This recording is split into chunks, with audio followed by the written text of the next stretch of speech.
harap ng Diyos at ng kanyang sambayanan, tinitipan kitang maging aking may bahay sa hirap at ginhawa, sa dusa at ligaya. Ikaw lamang ang aking iibigin at itatanging karugtong ng buhay ngayon at kailanman.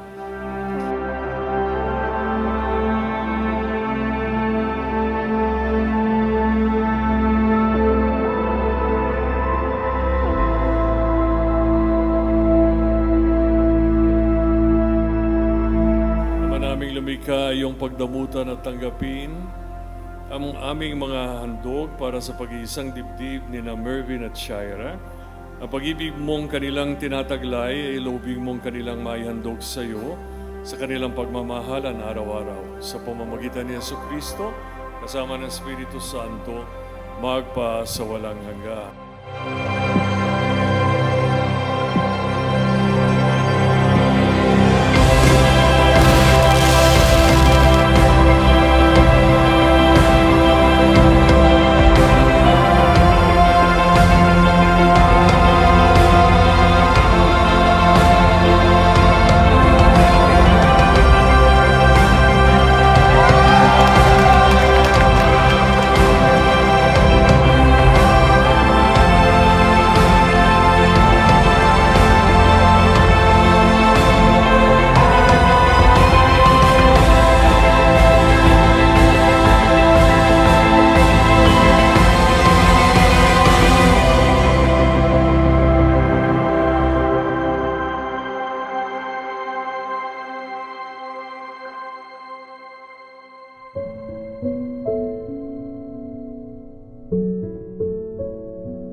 Una sa lahat, gusto kitang batiin ng happy first civil wedding anniversary.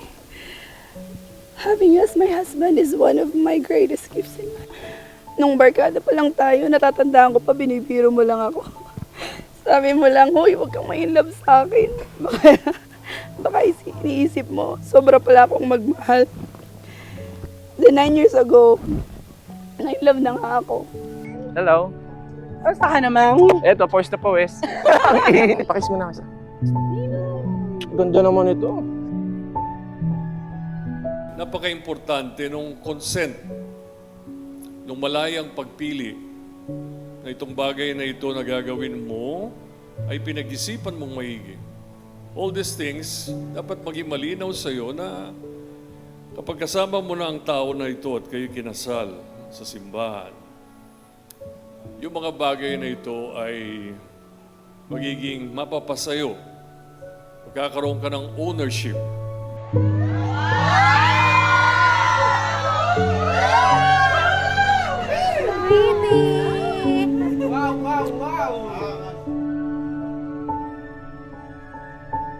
Thank you sa lahat. Makulo pa yata akong umiyak eh. So thank you so much. Sorry sa mga pagkukulang namin, pero dito lang kami lagi ni Mervin. Mahal na mahal ka namin. Hindi namin kayo pababayaan ng nanay. Congrats sa inyo. Matagal yung inintay ito. Cheers! Cheers! Ubusin. Bawal din yung ubusin. Cheers! We started as friends. Barkada. Simple, happy, kontento sa companionship natin. Never in my wildest thoughts did I imagine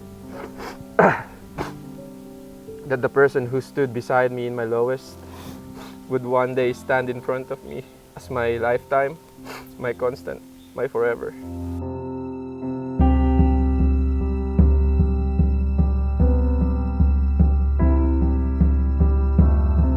Dapat ihanda mo rin ang sarili mo na makita at maangkin yung takot at pangamba ng partner mo. Yung kanyang magiging kahinaan, mga pagkakamali at posibleng kasalanan na magagawa sa harapan mo. Dahil malinaw na yung kasiyahan ng kalooban mo, yung katahimikan ng puso at isipan mo, mangyayari lang kapag inuna mo ang partner. You never thought you'd be standing here, never in a million years. Oh. Grabe yung love na binibigay mo sa akin. Alam ko kung gaano kabuti yung puso mo at kung gaano pa yung pagmamahal na pwede mong ibigay sa akin. Kaya nagpapasalamat ako sa Diyos kasi hindi lang ako yung swerte, kundi pati yung mga magiging anak natin. Kasi magkakaroon sila ng tatay na katulad mo. Being in this journey together, of course we have our ups and downs. I know it wasn't easy and it wasn't straightforward. However, naging mas smooth at hindi ganun kabigat kasi ikaw yung kasama ko. Walking with another blindfold on through stories I might not touch again. This might not be the start of our love story, pero ito ang paalala na kahit kailan, hindi ako titigil sa pagpili sa'yo.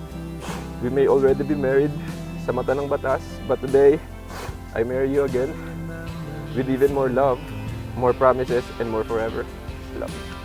Soak in my heart and feel the love. Take it all in, take it all in. Never forget this now.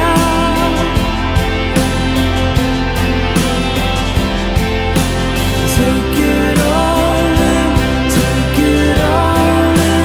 This is what life's all about. So take it all in now.